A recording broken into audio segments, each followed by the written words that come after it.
All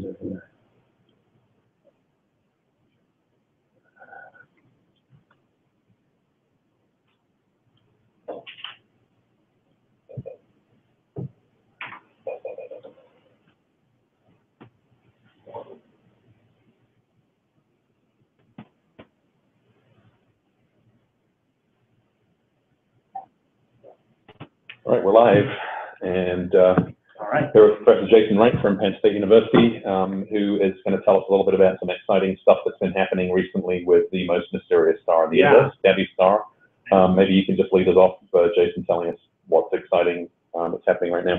Sure. Well, it's kind of a weird coincidence that I'm here in the Breakthrough Listen Lab at UC Berkeley when all of this started happening. So, Tabby star, as you may know, went through a lot of very strange dimming events. It got up to 22% dimmer during the Kepler mission. And since then, we've been eagerly awaiting another dip. And the reason that we've been waiting for that is that whatever's causing the star to get dimmer will leave a spectral fingerprint behind. So if it's a lot of dust between us and the star that's passing by, it should block more blue light than red light. If there's gas in that dust, that gas should absorb very specific wavelengths, and we should be able to see that. And so we've been eager to see one of these changes, one of these dips of the star, so that we can take some spectrum. So all week there have been some indications that something might be up, and yesterday we were on yellow alert. There was evidence from Fairborn Observatory in Arizona. Matt Mutersball let us know that they were seeing what looked like some dimming events, but nothing was significant enough for us to really hit the big red button and get everybody on red alert to start taking spectrum when this happens. One of the difficulties here is that most telescopes are scheduled weeks, months in advance, and so we can't just jump on a telescope and take a spectrum typically. And so we need to have a network of people around the world that are ready to jump on. And fortunately, Tabby star is not too faint. And so there are a lot of observers on telescopes around the world tonight, actually, that have graciously agreed to take some time out of their science to grab a spectrum for us. Anyway, so the punchline is that yesterday we were sort of on yellow alert waiting for data to come in to tell us if the dip was really happening. And sure enough, at about 4 a.m. This morning, I got a phone call from Tabby that that Fairborn Observatory in Arizona had confirmed that the star was 3% dimmer than it normally is. And that is enough that we are absolutely confident that this is no statistical fluke. We've now got it confirmed at multiple observatories, I think, that the star is indeed. So I guess I can show these data. Steve, do you want to put one of those up? Sure. Which one do you want? Okay, I don't know if this is coming through. Is there a way to zoom that in or project this in some way? I can see if I can share this on here, yeah. All right, well, Steve, we'll see if we can get the data shown so you can see exactly what this looks like, because I don't think it's coming through on the webcam right now. The punchline is that it's been more or less stable in brightness for as long as we've been measuring it. There's some indications that maybe it's been slowly getting dimmer. That's the other strange thing that this star has been doing is it's been very slowly getting dimmer over many years. And we've been accumulating evidence that may be continuing to today. But just in the last 2 days, it got dramatically suddenly by about now, as of this morning at 4 a.m. Pacific, about 3% dimmer.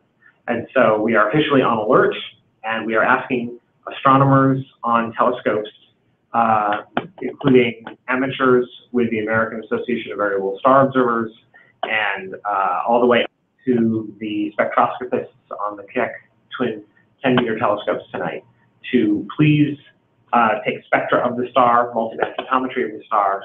We're going to do everything we can to understand how the dimming is different at different wavelengths, because as any astronomer will tell you, the key to understand what something's made of is to get a spectrum of it. And now we are able to get a transmission spectrum of whatever is blocking light. I think that's everything we've got right now. We're organizing lots of different telescopes. We have observers on the both Keck telescopes. We have an observer who's offered us some time on the MMT in Arizona. We have a team member that's trying to get infrared observations at the Large Monocular Telescope in Arizona. We're going to try to use the Minerva Telescope Array in Arizona. I'm going to trigger, as soon as I get around to it, some more spectra at the Hobby Eberly Telescope tonight.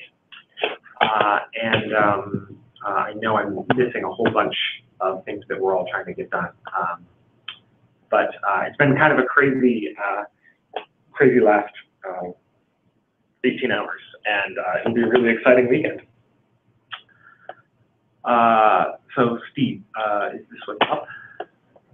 Not quite yet, okay. Let's see, what else can I say before we get to questions? So Steve is frantically working here to try and show you the data so that you can see what the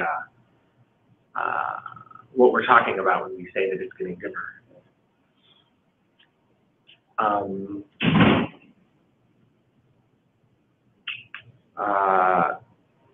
Oh, so where am I exactly? I see a question on one of our channels here. Yeah, this is up, actually. This is up. Okay, great. So here is the this is the light curve from this is Fairborn Observatory.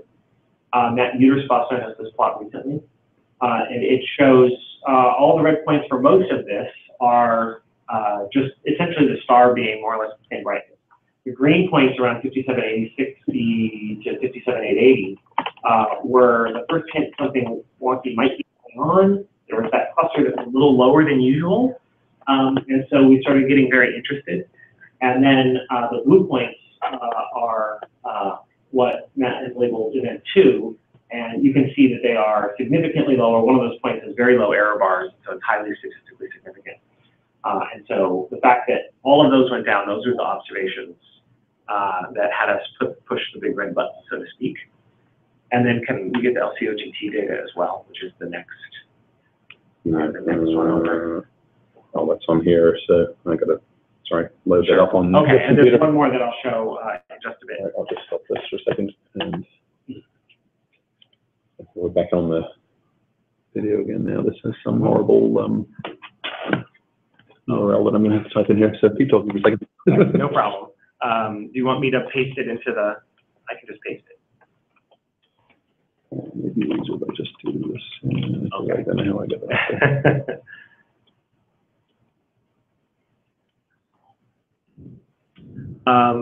Let me see, maybe I can find some questions here.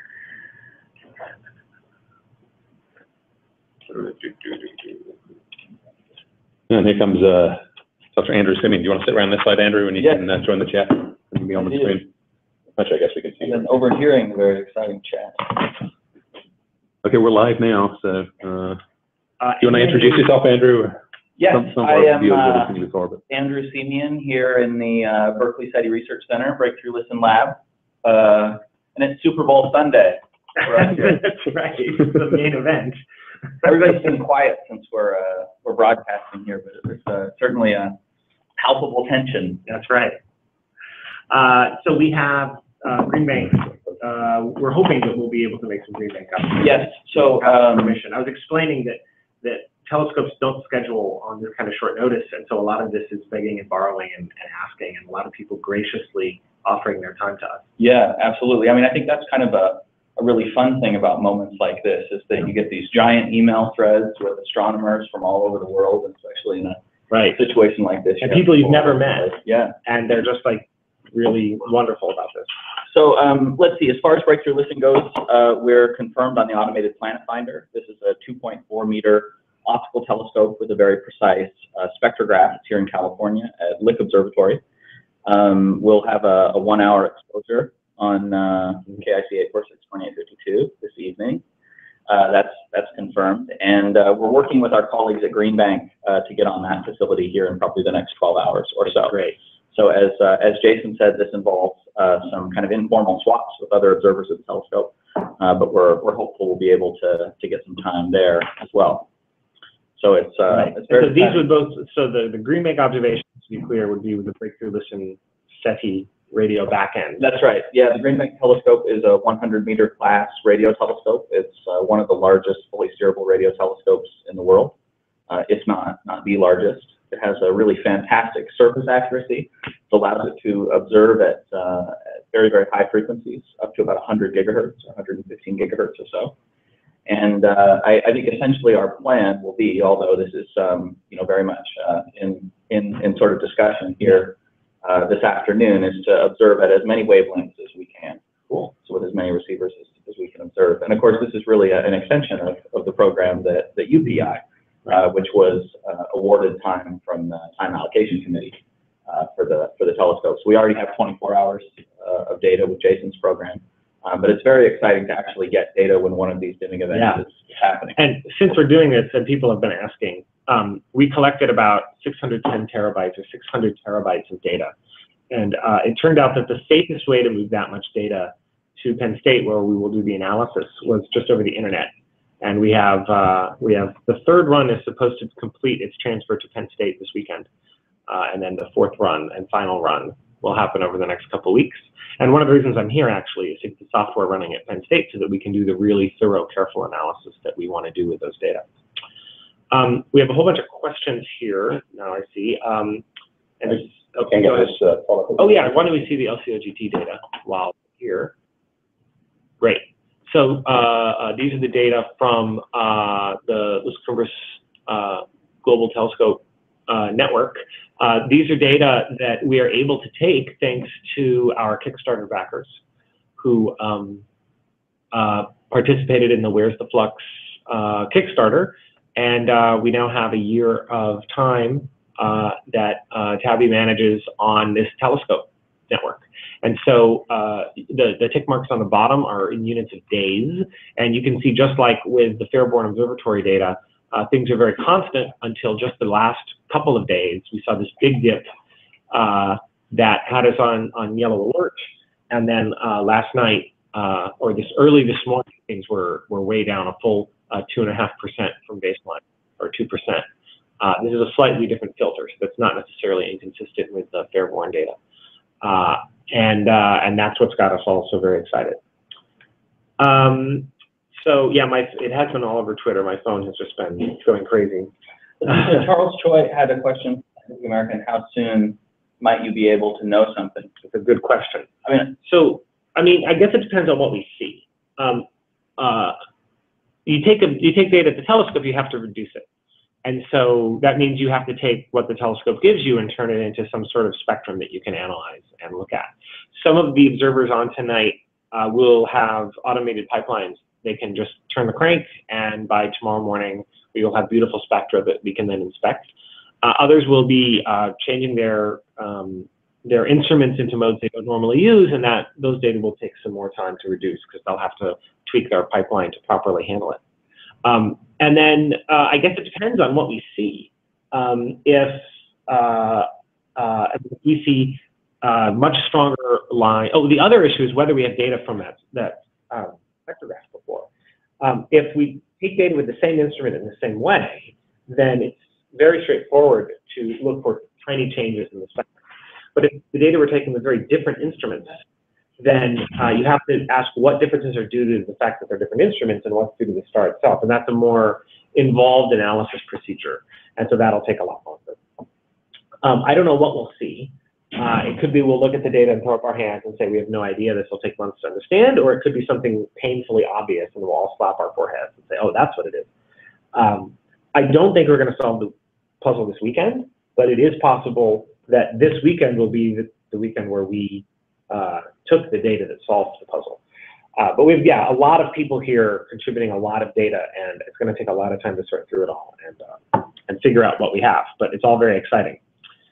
I think from the SETI standpoint, one thing to keep in mind is that our ability to discern some signal as being technological depends quite a lot on how strong the signal is.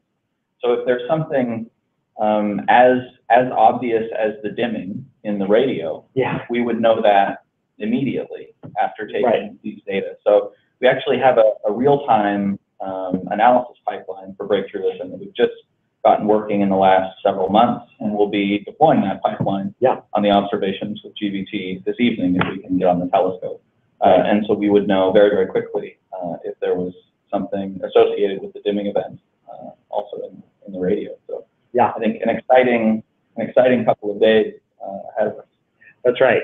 People wanted to know if the dimming is a surprise. Yes, there was no real pattern predictability to the dimmings that Kepler saw. This is the first time we've seen a clear dip, or a clear dip in the star's brightness since the Kepler mission, and it's also the first one we've caught in real time. So we know it's going on right now, or at least it was going on strong at 4 a.m. this morning. Most of the dips in the Kepler data took something like 2 to 7 days, depending on how deep they were. So if this is a deep dip, this might be going on for a week. If it's a very shallow dip, it could be that tomorrow it's already on its way out.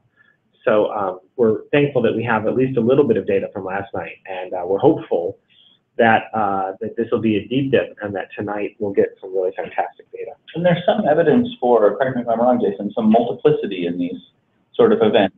So there's a better probability that we'll see an additional dimming event. They were highly clustered in the Kepler data. I mean, some of them were isolated, but in the final quarter that Kepler observed, I mean, it went on for like a month or something. Just lots and lots of dips. So we could be at the beginning of a very extraordinarily I could have a very busy month ahead of me, yes.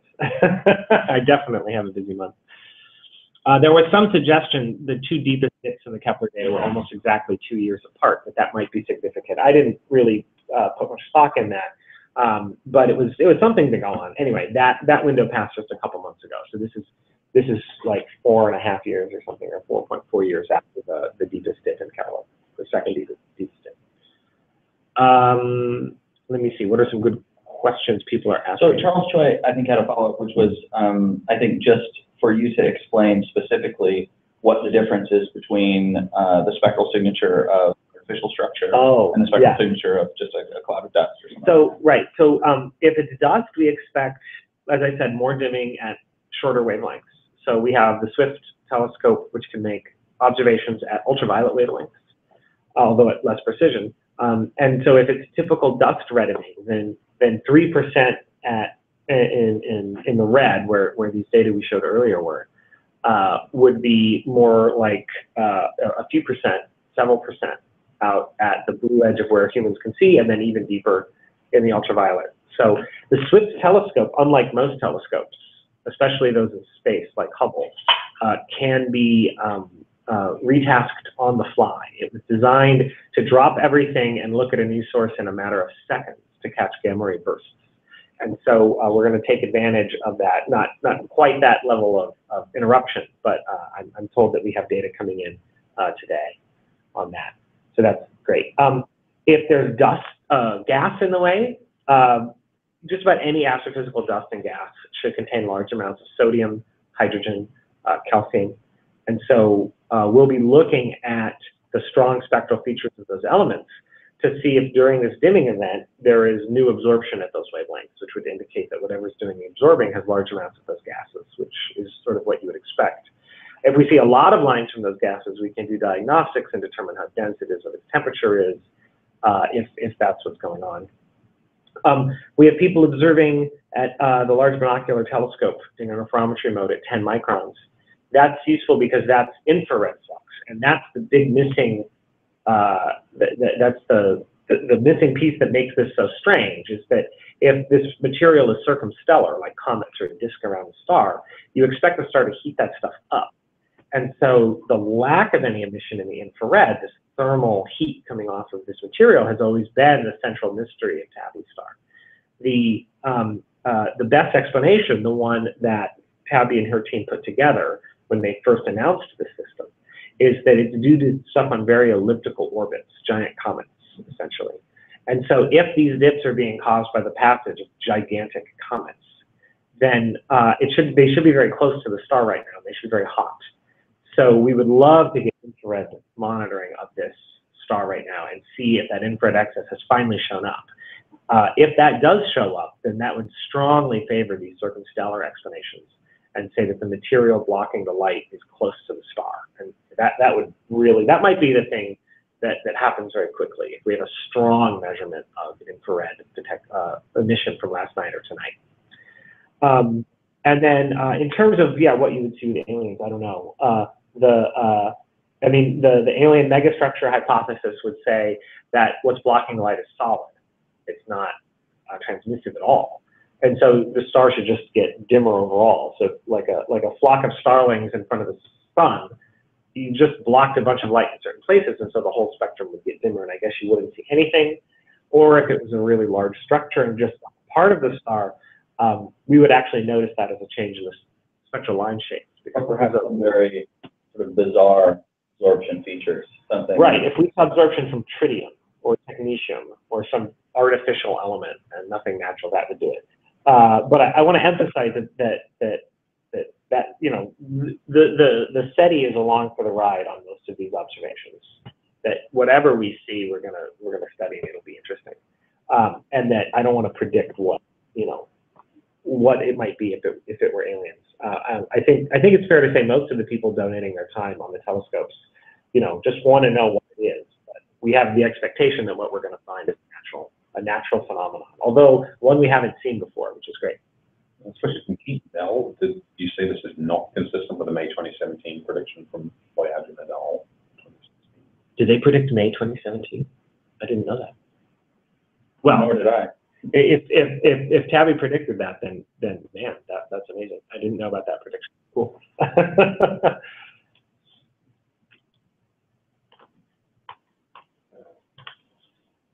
Good going, Tabby. Email me the light from okay. People want access to the data I showed. Those are not my data. Matthew Nieverspa at Tennessee State University is the person to ask for the first one I put up, and you can ask me for the other one. I can clear with Tabby that we want to release that. I don't foresee any problem. I just want to be sure because they're not mine to give away. Any plans to continue the spectral analysis post-event? Yes, for sure. Like I said, what we want to see is change in the spectrum, because that lets us take out any instrumental features. And so a lot of instruments will be used for the first time on this star tonight and last night. And we will ask to use those instruments again at some point in the future when it rebrightens, so that we can do a proper difference. And so there is indeed a sentence in Tabby's paper. A more robust prediction is that future dimming events should occur roughly every 750 days, with one in 2015 April and another in 2017 May. Wow. Okay. She hasn't mentioned what she predicted. That's amazing. 750. Okay. Well, there you are. 750 days. Cool. So it's right on schedule. Maybe it'll be a really deep one. I'll have to, I guess, eat my words on those. That's amazing. Variable stars versus Tabby stars. So I'm not sure that we talked at all about some of the historical monitoring that's been done, but with Automated Planet Finder, with the Breakthrough Listen program, we've actually taken 27 spectra since November of 2015. Oh, 27 nights. I think it's even more than 27 spectra, but yeah. So quite a lot of data, and a good fraction of that has been made public already at the Breakthrough Initiative's website. And I think the spectrum that we get tonight, we will release immediately. So maybe we'll certainly make that make that known as soon as we can. Cool.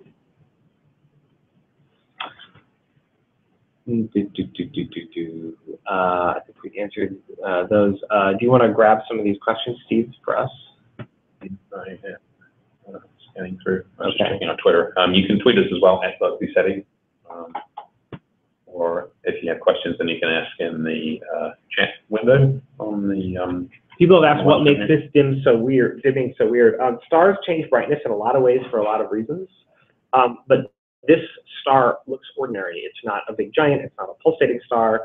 It doesn't have a disk of gas around it, and the dimming is way too deep to be due to planets.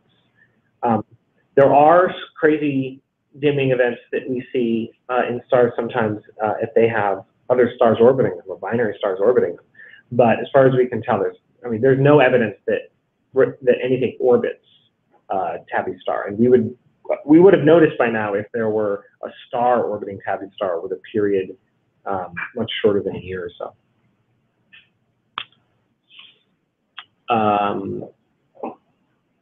Maybe briefly go over, I know, Jason, you've given a lot of thought to kind of different scenarios that might explain this and kind of the evidence for and against. That's a good idea. Just give us a quick rundown. Right. So I think where it stands is that whatever is, okay, I think there are three overall ideas. One is essentially this giant comets hypothesis, that there's material that orbits the star, it's not very massive, and it's on a highly elliptical orbit. And so when it's close to the star, it heats up significantly, blocks the light, but then when we happen to point our telescopes at it, like Spitzer, and Spitzer can't look at it, unfortunately, there's an issue there.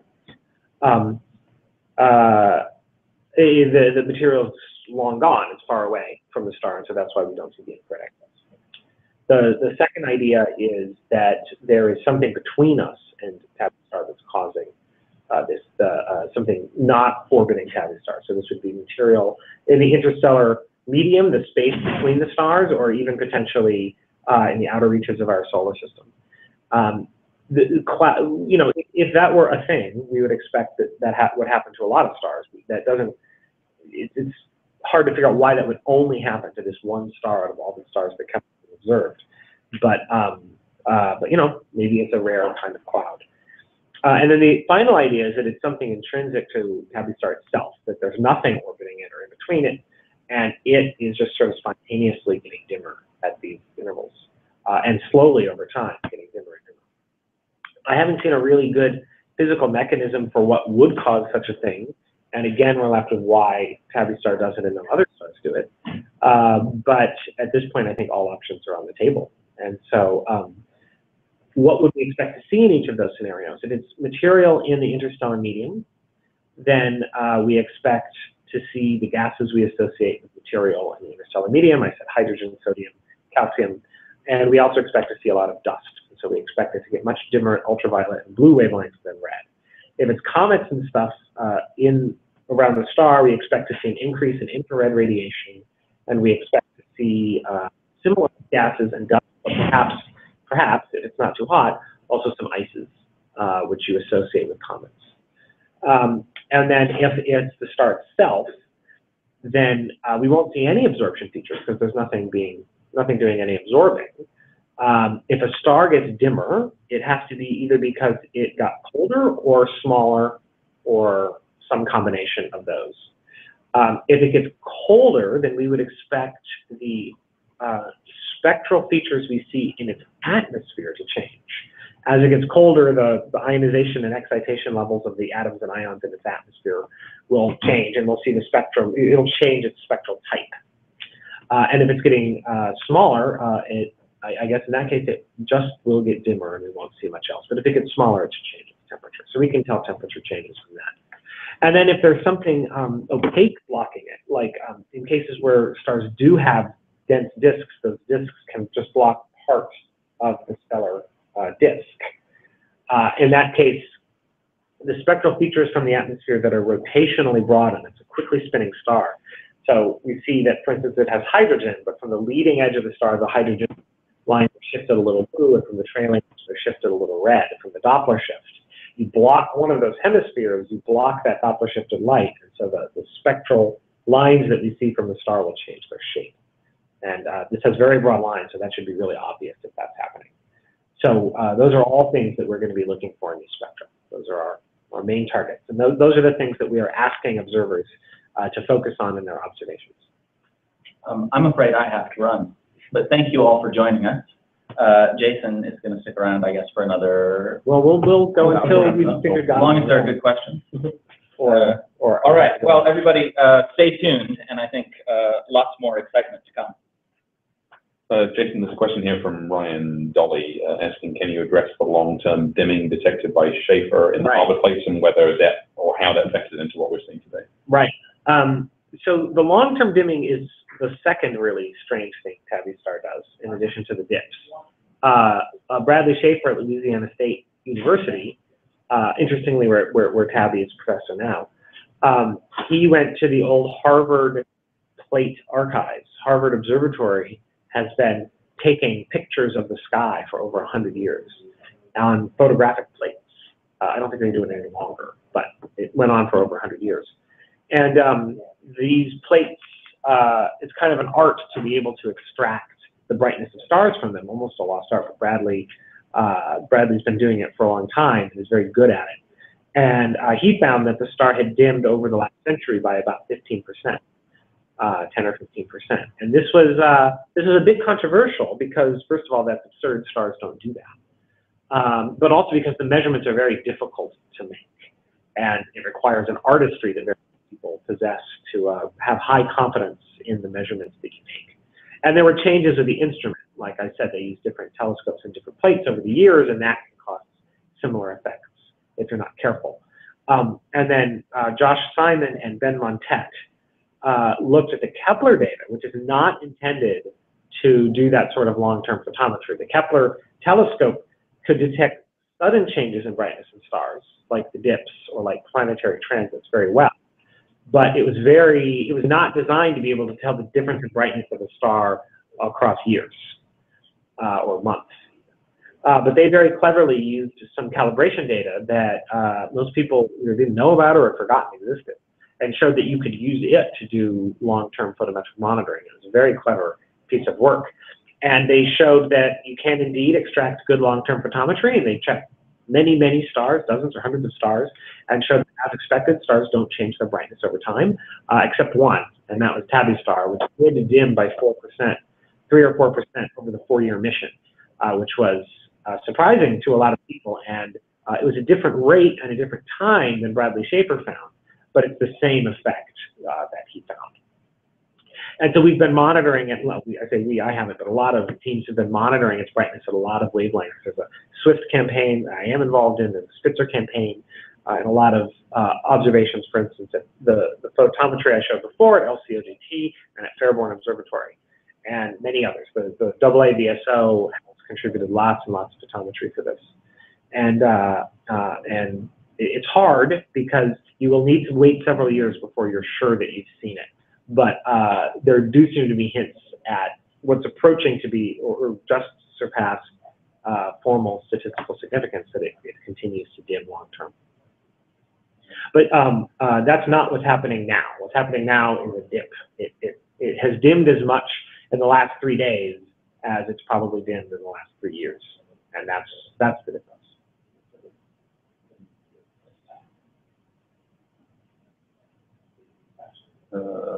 Question from Off Planet: if you were to find anomalies pointing in the direction of the megastructure, what would be the next steps? The next steps, whenever you think you found something you can only explain with aliens or something, is to try harder to explain it without aliens. We would start invoking models, I think, of rings of dusty material that's very cold, that are just blocking part of the star's light in some way. The only way that we're going to say that was it and found them as aliens is if we find is if the Green Bank Observatory, the Allen Telescope Array, or one of these radio telescopes, or one of the optical or infrared SETI experiments, like on the Nicollet Lick Observatory with Shelley Wright's team, or the Automated Planet Finder here at Breakthrough Listen, detect clearly artificial signals of some kind. So radio waves or laser beacons or something like that. You've got to see technology that can't possibly be natural. Otherwise, it'll just keep getting more mysterious, and we'll keep getting more frustrated that we can't find a really good model that explains all the observations.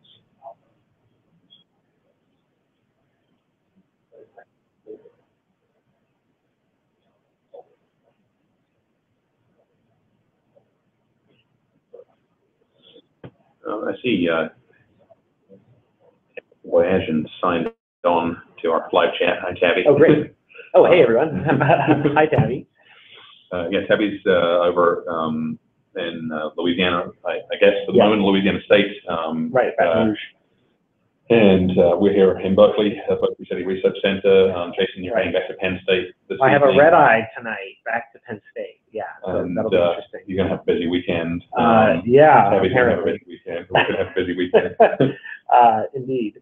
Tabby, someone pointed out that you actually named May 2017 as a potential dip that might happen. And so your paper got it exactly right, which is awesome. Any reason that the long-term dimming caused by the same mechanism? Oh, right. So the long-term dimming and the dips, they're pretty unrelated phenomena, except they both involve it getting dimmer. Or at least they were. Brian Metzger and Chen and Stone wrote a paper where they... Ken Shen from UC Berkeley. Ken Shen, yeah, Brian Metzger is also from UC Berkeley. They wrote a paper with sort of a grand unified model where the dimming of the star is intrinsic, but the dips are due to absorption. So in this model, something comes in a highly elliptical orbit, and it breaks up, and something like a planet or a brown dwarf, and most of the material falls into the star. This would have all happened long before Kepler started observing. Some of the material stayed in an elliptical orbit, and that's the comets causing the dimming, the dipping. But the long-term dimming is caused by the fact that when this thing falls into the star, it deposits all of that orbital kinetic energy that it had into the star, and then the star releases that energy as extra brightness. So essentially, the star swallows a planet or a brown dwarf. That makes it get brighter as it processes, its snack. But that's temporary, and eventually it goes back to its ordinary state. So the long-term dimming in this model is not due to any absorption. It's due to the star just slowly releasing all of that extra energy, and then losing that energy as it goes until it returns to normal. So a return to normal, not really a long-term dimming. But again, that unified model that explains both, it needs more quantitative work so that we can know what exactly we should see in the spectrum. If it's getting dimmer itself, like I said, the spectral type of the star should be slowly changing. But it also would predict that right now, or in the next few days or something, this material that's very close to the star should be hot.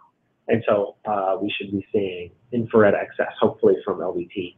That's next. Derek and Keith saw that the Swift Space Telescope has Tabby star in its schedule. Yay, thank you, Mike Siegel. What instruments are on the telescope and what insights? Yeah, so the Swift telescope is pretty amazing. We operated at Penn State. It observes gamma rays, X-rays, and it also has an ultraviolet optical telescope. And it was designed to solve the mystery of gamma ray bursts. So these very brief, intense bursts of gamma rays that for a long time were extremely mysterious. The telescope has a gamma ray detector with a huge field of view, and when it detects gamma rays, it stops what it's doing, and it immediately slews over, like in a matter of seconds, or a minute, or something like that. And there's this X-ray telescope to catch the X-rays from that burst, which can only last like a couple seconds or something. And then the UV and optical telescope can find the afterglow of the explosion that caused it. And it's hundreds of these or something. And it's amazing. And the nice thing about it is that you can retask it very quickly. Its schedule is not set months in advance. It's set like a day or two in advance. And so we have an ongoing program with a target of opportunity program, meaning we can trigger it. And so we put that in at 4 o'clock this morning or something like that. And so now we're getting regular observations with that. We've never seen any gamma rays from Tabby star. We've never seen any X-rays from Tabby star. But we do easily detect it at ultraviolet and optical wavelengths because it's a star and that's where it shines. And so we're going to be making brightness measurements of it. Swift was not designed to do precise stellar photometry. It is super good at what it does, but this is not what it does. And so I don't think the data we have so far show this dip. The error bars on the photometry are more like 1 or 2%, and it's only 2 or 3% down, so that's not statistically significant. But hopefully, if this is dust, it will be much dimmer at ultraviolet wavelengths than in the optical, where it's 3%, and we'll get a strong detection. And if it looks the same brightness, that means that it's not a very red dimming, which would mean that there's not dust involved, which is interesting. So Tabby has actually answered in the live chat here about this prediction of a dip seen in May 2017. She said the prediction was a long shot. They cast a net of several hundred days. It was based on times Kepler observed the dip. I guess that's sort of a periodicity in the large dip? That's right. Does this suggest that there's some big structure that's coming around again? Or? Right. So there were there was one really amazing deep dip halfway through the mission, and then right at the end of the mission, there was this incredible cluster of dips, including the deepest one we saw. And the deepest one we saw at the end there, and then that one really amazing one halfway through, were almost exactly 2 years apart. And so if you just take those two, and then you go 2 years, and then 2 years again, that puts you in March or February of this year. But I guess if you take that whole cluster at the end, and don't center on the deepest dip, but go a little later, then multiply that separation by 2, that puts you more like May. So, but I want to emphasize, there were a lot of other features too. It wasn't just those.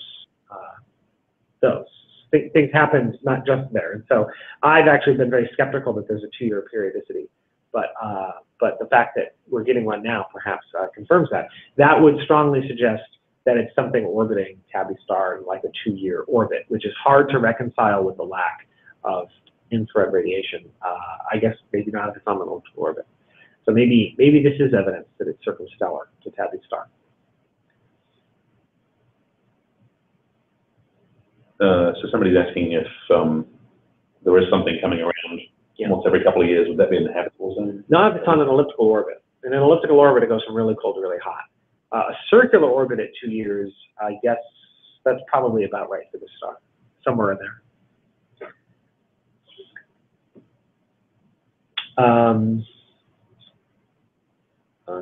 It's on Swift. Okay. Any reasons that the long-term structure and dating caused by the same mechanism? Got that.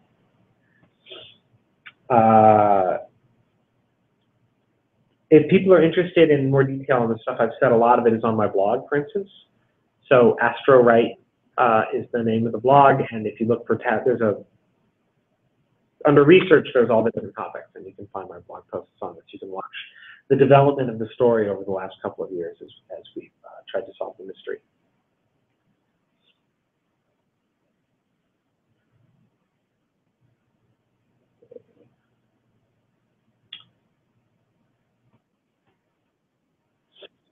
Do we have a list of who is observing the star? I'm trying to make a list. It keeps growing.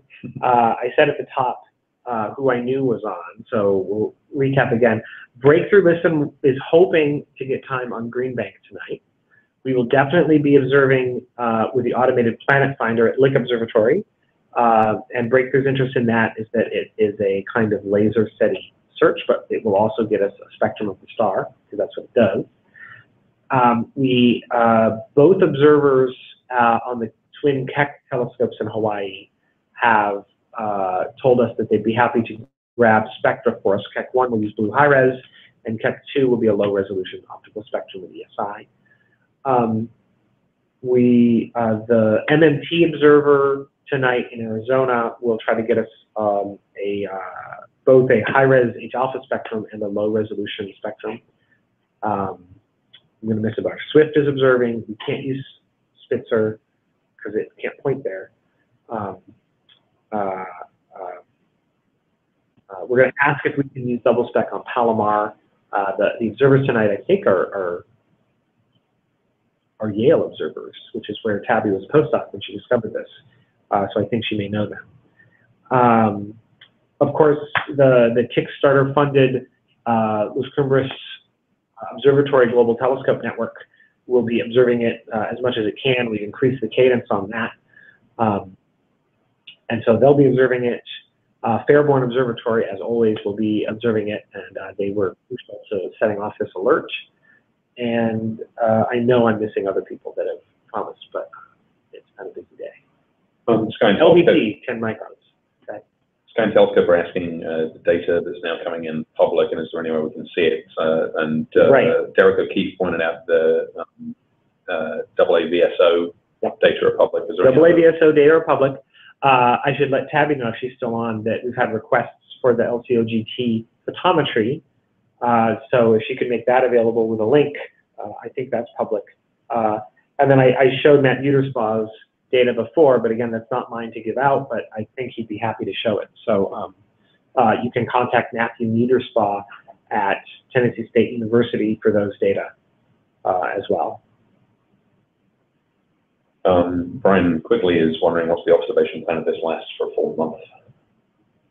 Do we not getting very much sleep? There's no sleep if this goes on for a month. I don't know. I mean, that's a great problem to have. I'll worry about that problem when I'm lucky enough to have it. I guess the observing plan is that things that take more time to do, to get organized, right? I mean, that'll actually give us time to respond to what we see.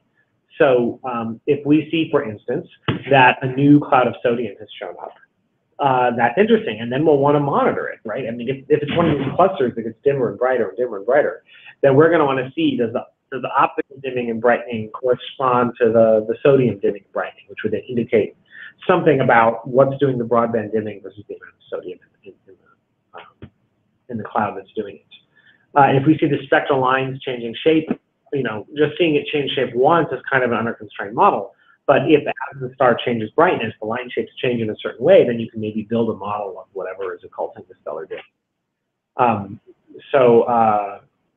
Yeah, it'll just make our summer much busier than we thought it was going to be.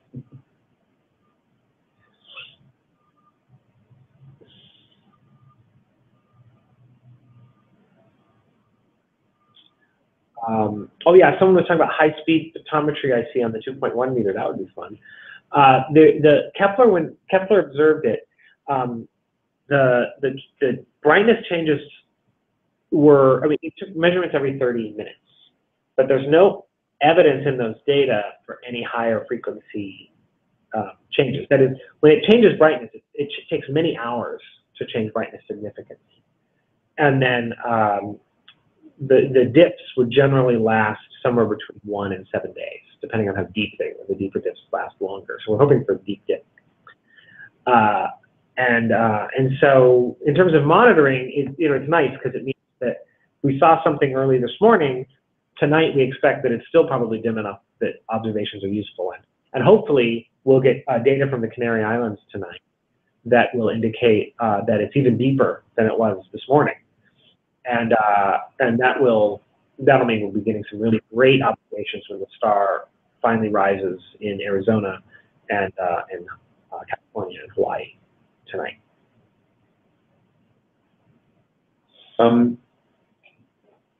So the star has been called the most mysterious star. The most mysterious. Well, I think it was Ross Anderson at the Atlantic who had the article that introduced the star to the world, the first public description of it, called the most mysterious star. Oh no, I'm sorry, it is not the first. Let me take this back and back up a second. When Tabby published the star, there was a press release about this star with the crazy comet. And so that was the first public announcement. But then Ross Anderson wrote the article about the SETI angle, and that's when things really blew up. And that was called the most mysterious star in the galaxy, the title of that article, which I've seen repeated many times now. And do you think it still is? I mean, are there other? Oh, I have my favorite weird mysteries in the universe. I have a blog post on my blog about Przybylski star and how it's even stranger in a lot of ways. But that's a problem that has bedeviled stellar astronomers for decades, and I think most of us have given up on it by now. So we've moved on to Tabby star, which is at least doing new stuff that we can study. Hopefully we won't just throw up our hands after 10 years of hard work, like we more or less had to do for Przybylski star, and not know what it is.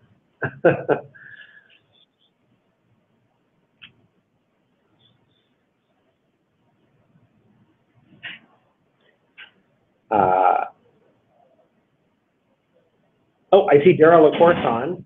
Daryl is one of the planet hunters that discovered Tabby star. So it's called Tabby star because she's the first author on the paper that her team, including all of the citizen scientists, wrote describing it. But of course, it's a whole team effort. A lot of people put a lot of work into it. Sometimes people, ask why we weren't doing all of this during the Kepler mission when it was getting dimmer and acting so strangely. Like, why weren't we pointing telescopes at it then? And the reason is that Kepler had a lot of strange stars doing weird things, and some of it was bad data. Some of it was, weird triple or quadruple star systems. There are a lot of strange, or young stars. Well, I guess there weren't any young stars with disks in the Kepler prime field, but a lot of weird variables. And most of them turned out to have complicated but ultimately mundane explanations. And it just takes a long time to figure out what those are. And it took Tabby's team, I think, about 2 years of hard work and follow-up and just banging their heads against this to finally decide that it was a mystery that wasn't going to get solved by the time they had to write the paper. And so it was only after all that hard work to show there was no disk, there was no infrared excess, it's an ordinary F-star, it does not have an orbital companion, you know, it is not bad data. Only after all of those things had been ruled out that it became mysterious. And so now we're lucky enough that it's dipping again, which is really exciting. Ross K was asking about the percent depth of the deepest one seen previously, 22%. Yeah, I think it was 15 and 22 were the two deepest before. And the others were all, well, I mean, there's a whole range of them. The deeper the dip, the rarer the dip. But typically a few percent was kind of a typical dip. And there's nothing to rule out that this one is heading in that direction. No, this one is as steep.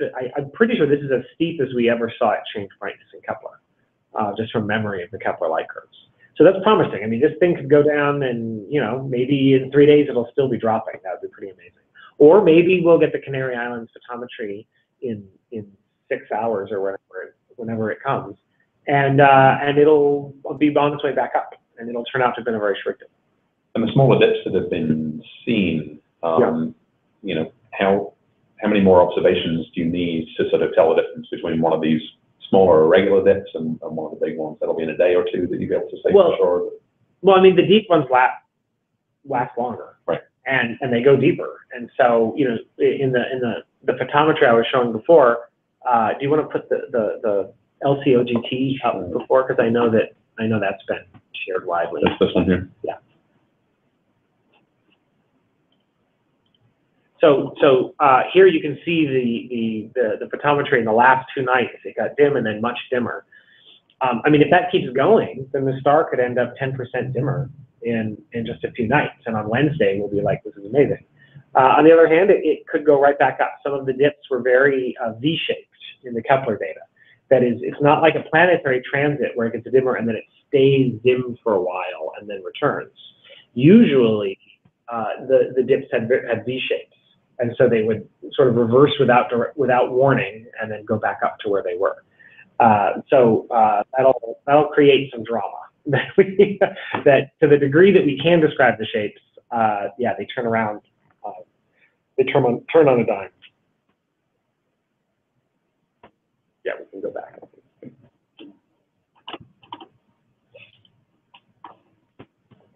Okay, we've just got a few minutes left here before the top of the hour. I know you're going to be scrambling, Jason, to deal with all of the other. Yeah, I've got a blue site setup, which I've never done before, and coordinate a bunch of stuff. I still have to put in my ATT trigger. I have some time on that, though. I have to do them in order of longitude, because I have more time for the Keck one before I get on my site tonight. Any last questions?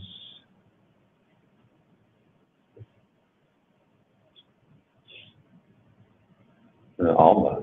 Would ALMA be useful right now? Oh my gosh, if someone could figure out how to get ALMA to planet this thing. ALMA's in the southern hemisphere, and Tabby star's in the northern hemisphere.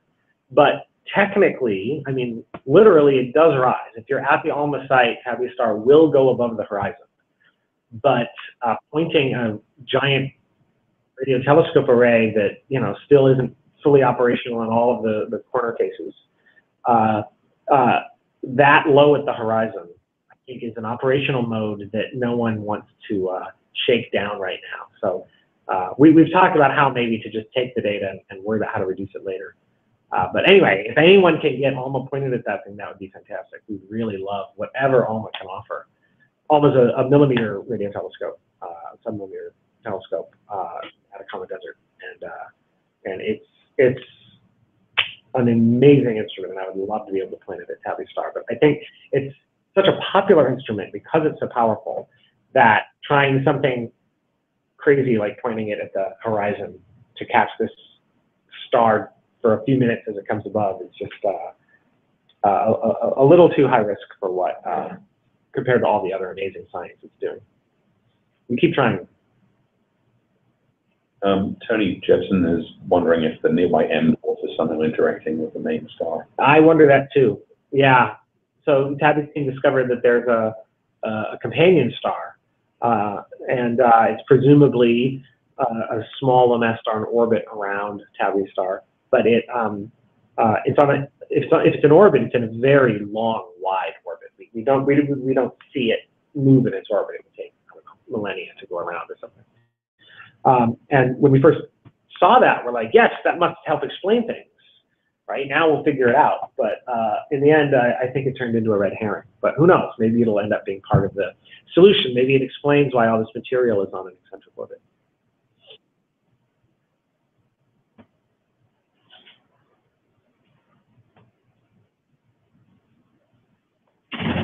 Okay, we're coming up to the top of the hour.